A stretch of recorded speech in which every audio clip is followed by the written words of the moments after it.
Hi friends. इस video में हम लोग न्यूक्लियर और पार्टिकल फिजिक्स से रिलेटेड कुछ शॉर्ट क्वेश्चंस और उनके आंसर्स का डिस्कशन करेंगे। तो हम लोग स्टार्ट करते हैं क्वेश्चन और साथ में उनका आंसर्स।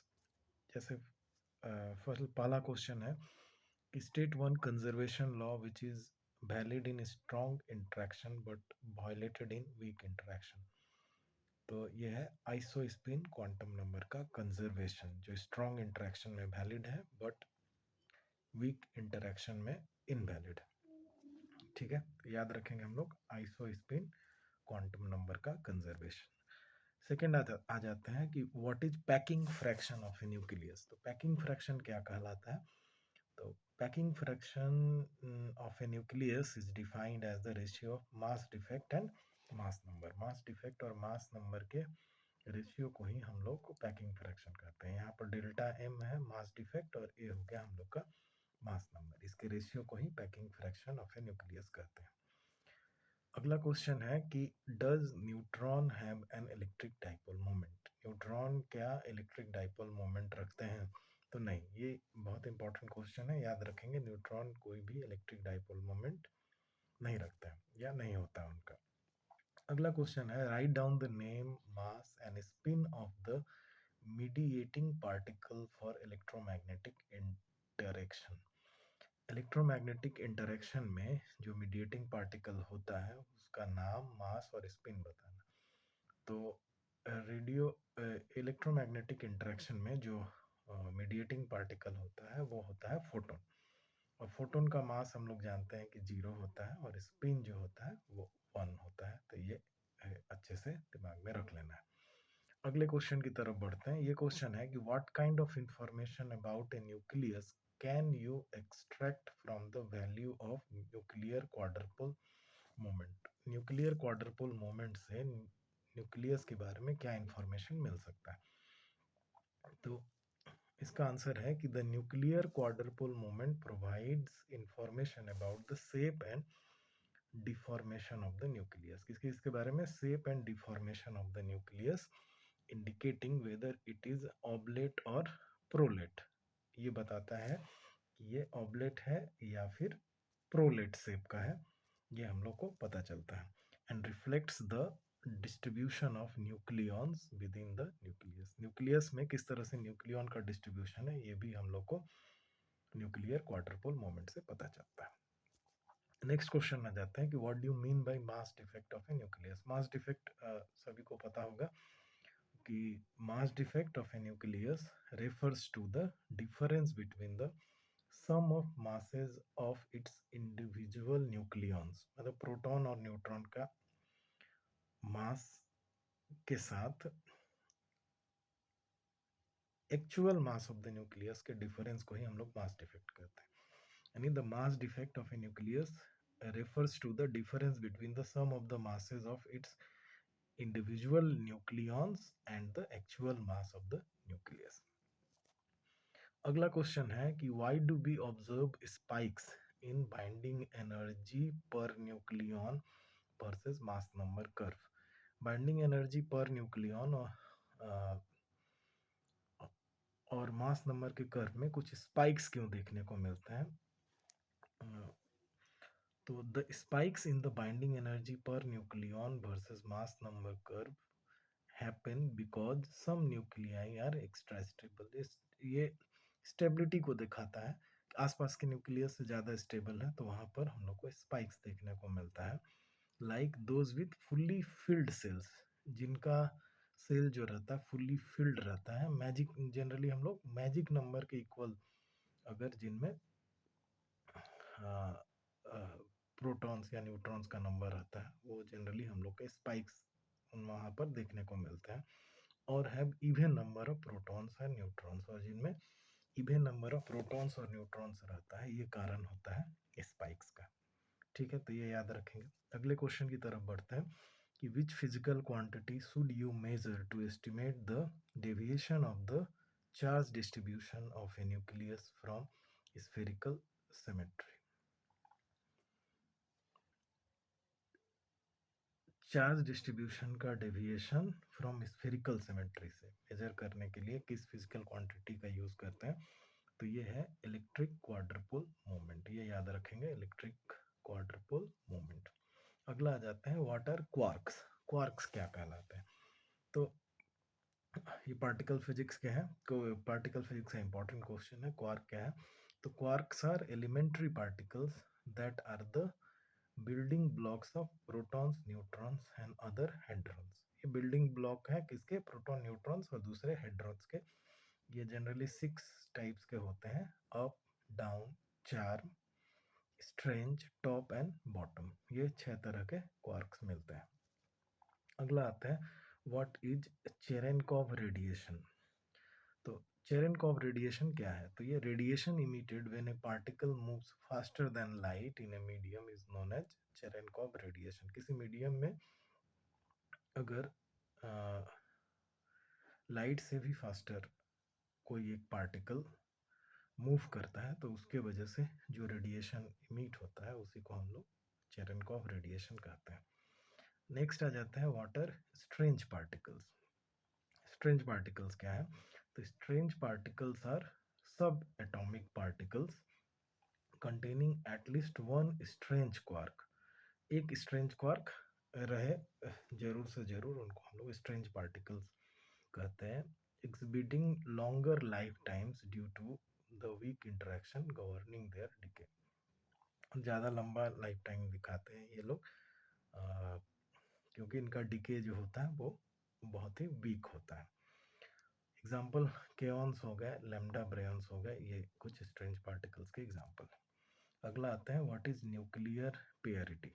न्यूक्लियर पेयरिटी क्या कहलाता है? तो nuclear पेयरिटी refers to the symmetry of the wave function of a nucleus under spatial inversion।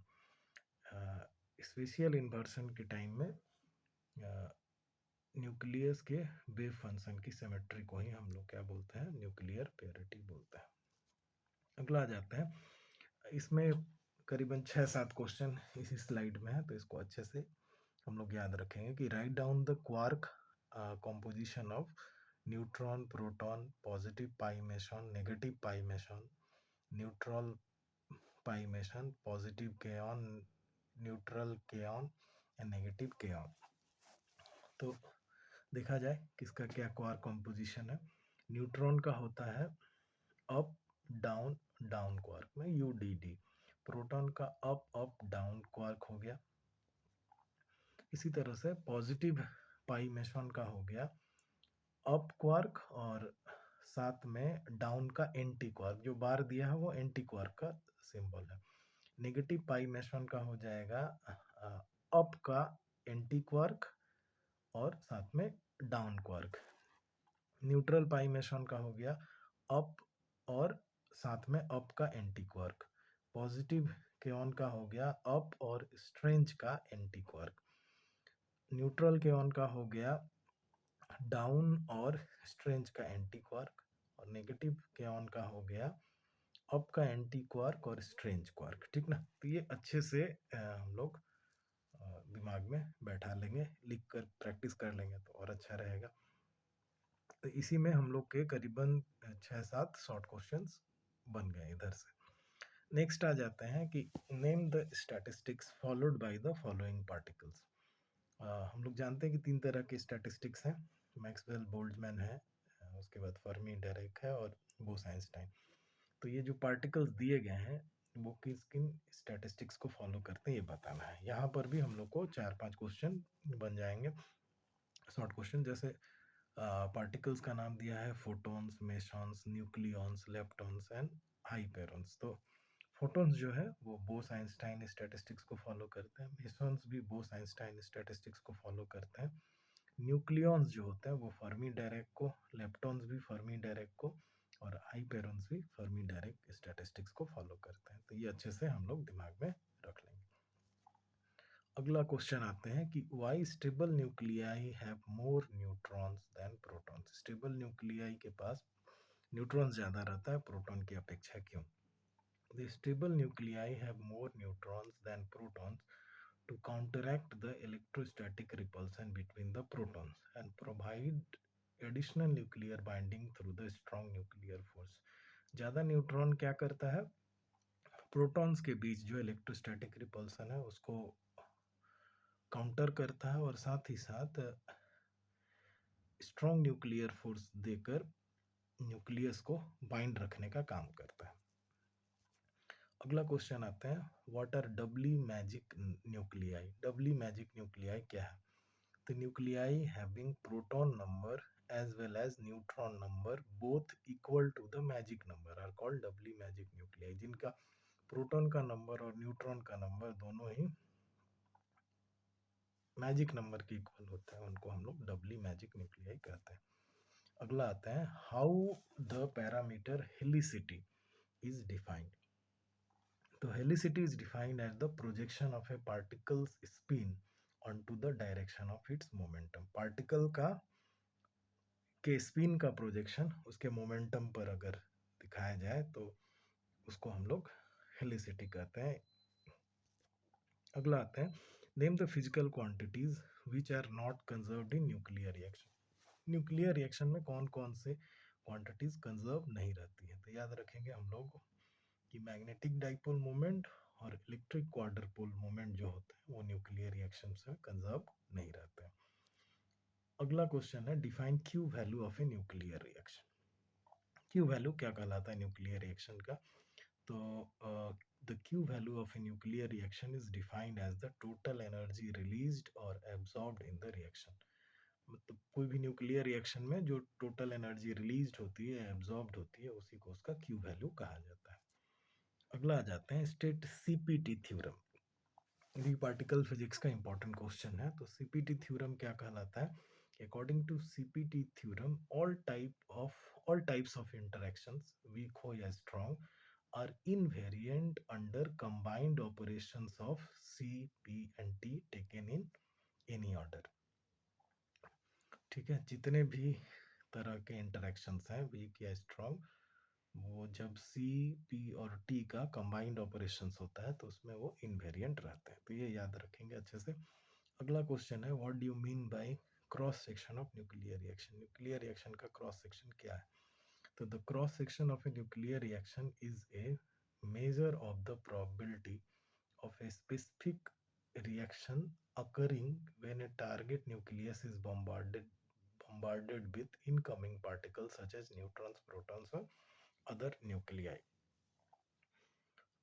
ठीक है, ये मेनली प्रोबेबिलिटी मेजर करता है of a specific reaction occurring when A target nucleus, जब कोई टारगेट न्यूक्लियस को बम्बार्ड किया जाता है कुछ इनकम कुछ पार्टिकल जैसे न्यूट्रॉन, प्रोटॉन्स या दूसरे तरह के पार्टिकल्स।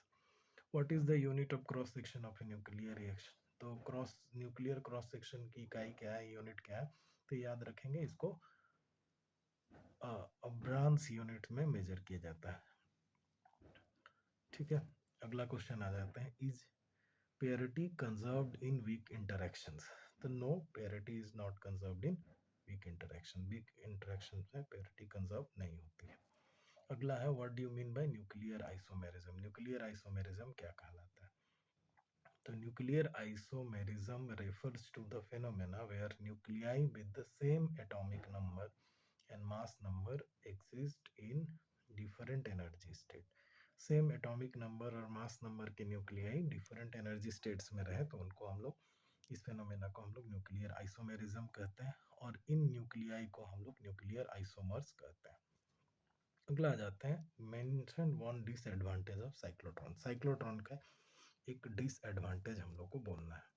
तो one disadvantage of a cyclotron is that it cannot accelerate particles to extremely high energies due to the effects of relativistic mass increase।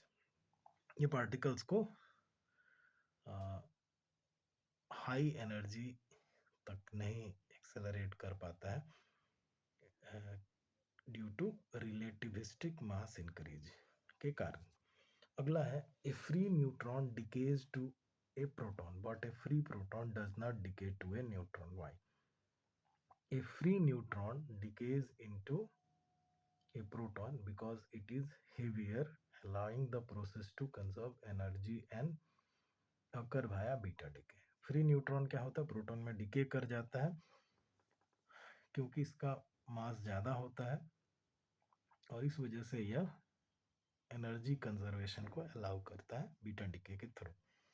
Free proton can not decay into A neutron since it is lighter. Free proton जो होता है वो neutron में decay नहीं करता है क्योंकि ये हल्का होता है and such a decay would violate energy conservation, और इस वजह से एनर्जी कंजर्वेशन फॉलो नहीं हो पाता, इसी कारण संभव नहीं होता है. अगला क्वेश्चन आ जाता है, what is inverse beta decay? Inverse beta decay क्या है? तो inverse beta decay occurs when A proton captures an electron और न्यूट्रिनो. कब होता है? जब एक प्रोटॉन इलेक्ट्रॉन या न्यूट्रिनो को कैप्चर करता है, converting into A neutron and emitting a neutrino और पॉजिट्रॉन. तो और उसको किस में कन्वर्ट कर देता है? न्यूट्रॉन में, बाय इमिटिंग ए न्यूट्रिनो और पॉजिट्रॉन. अगला क्वेश्चन है, what are the modes of interaction of photon in matter? Matter में फोटोन के इंटरेक्शन के क्या क्या मोड्स हैं? तो photons interact with matter through the photoelectric effect, Compton scattering, pair production, Rayleigh scattering and photonuclear reactions. ये याद रखेंगे हम लोग. अगला क्वेश्चन आ जाते हैं, pair creation is not possible in vacuum. Explain. तो pair creation is not possible in vacuum because it requires the presence of a nearby particle. ये आसपास रहे तभी पेयर प्रोडक्शन होता है. जैसे न्यूक्लियस है, टिपिकली है nucleus to conserve energy and momentum. Energy और मोमेंटम कंजर्व करने के लिए पेयर प्रोडक्शन जहाँ हो उसके आसपास पार्टिकल रहने चाहिए, जनरली न्यूक्लियस रहना चाहिए, तभी जाकर पेयर प्रोडक्शन होता है, नहीं तो नहीं होता है. What are the four fundamental interactions? तो फोर फंडामेंटल इंटरेक्शंस हम लोग जानते हैं, ग्रेविटेशनल इंटरेक्शन है, इलेक्ट्रोमैग्नेटिक इंटरेक्शन है, स्ट्रॉन्ग न्यूक्लियर इंटरेक्शन है और वीक न्यूक्लियर इंटरेक्शन है. ये चार हम लोग अच्छे से जानते हैं. तो ये क्वेश्चन का पहला पार्ट गया. सेकंड पार्ट है कि what are the mediating bosons for these interactions? इन इंटरेक्शंस में मीडिएटिंग बोसॉन्स कौन क्या क्या होते हैं? तो ग्रेविटेशनल इंटरेक्शन में ग्रेविटॉन्स होते हैं, इलेक्ट्रोमैग्नेटिक इंटरेक्शंस में फोटॉन्स होते हैं, स्ट्रॉन्ग न्यूक्लियर इंटरेक्शन में हेड्रॉन्स होते हैं और वीक न्यूक्लियर इंटरेक्शंस में लेप्टॉन्स होते हैं. ये याद रखेंगे. अगले क्वेश्चन की तरफ बढ़ते हैं कि mention main and disadvantage of a linear accelerator. Linear accelerator का मेन डिसएडवांटेज बताइए क्या होता है? तो the main disadvantage of a linear accelerator is it's large size and high cost.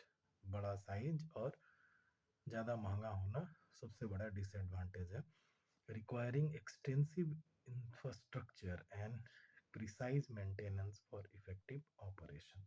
ज़्यादा खर्च और ज़्यादा मेंटेनेंस भी बहुत प्रिसाइजली करना पड़ता है ठीक तरह से ऑपरेट करने के लिए, इसलिए ये थोड़ा कुछ डिसएडवांटेज है लीनियर एक्सेलरेटर्स के. अगला क्वेश्चन आता है, what do you mean by antiparticle? Antiparticle से क्या समझते हैं? तो an antiparticle is a particle with the same mass as its corresponding particle but opposite quantum properties such as electric charge, baryon number और lepton number. Same mass होंगे लेकिन quantum properties अलग होंगे, जैसे electric charge, baryon number, lepton number, ये सब अलग होंगे तो उनको एंटी पार्टिकल्स कहा जाता है. उल्टा होंगे, अपोजिट होंगे एकदम. अगला क्वेश्चन आता है, right the values of helicity for neutrino and anti neutrino. तो हेलिसिटी के लिए -1 होता है, या इसको हम लोग लेफ्ट हैंडेड कहते हैं, और एंटी न्यूट्रिनो के लिए होता है +1, इसको राइट हैंडेड कहते हैं. ठीक है, न्यूट्रिनो के लिए लेफ्ट हैंडेड -1, एंटी न्यूट्रिनो के लिए right handed +1. What is internal conversion? Internal conversion क्या कहलाता है? तो internal conversion is a nuclear decay process where an excited nucleus transform its energy to an inner orbital electron. ऐसा process है जहाँ पर एक्साइटेड न्यूक्लियस अपना एनर्जी जो है वो एक इनर ऑर्बिटल इलेक्ट्रॉन को ट्रांसफर करता है, इजेक्टिंग इट ट्रांसफर करके क्या करता है, इलेक्ट्रॉन को ही बाहर निकाल देता है, ठीक है, ऑर्बिटल इलेक्ट्रॉन को ही बाहर निकाल देता है, ejecting it instead of emitting gamma photon. Gamma photon निकालने की जगह पर ऑर्बिटल इलेक्ट्रॉन को ही बाहर कर देता है, तो उसको हम लोग इंटरनल कन्वर्सन कहते हैं। अगला है what are mirror nuclei. Mirror nuclei क्या कहलाते हैं? तो mirror nuclei are pair of nuclei where the number of protons in one nucleus equals the number of neutrons in the other and vice versa। Mirror nuclei क्या कहलाते हैं? जहां पर एक का प्रोटॉन दूसरे के न्यूट्रॉन्स के बराबर हो और दूसरे का प्रोटॉन पहले के न्यूट्रॉन्स के बराबर हो, तो उनको मिरर न्यूक्लियाई कहा जाता है। अगला है explain why cyclotron can not be used to accelerate electrons. Electron को एक्सेलरेट करने के लिए साइक्लोट्रॉन का यूज क्यों नहीं किया जाता है?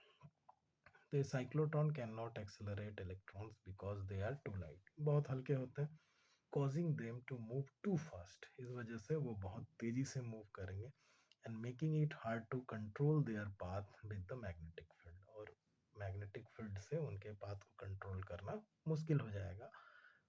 वजन कम होने के कारण बहुत तेजी से मूव करेंगे और उनके पाथ को मैग्नेटिक फील्ड के थ्रू कंट्रोल करना मुश्किल होगा, इसलिए नहीं यूज किया जाता है।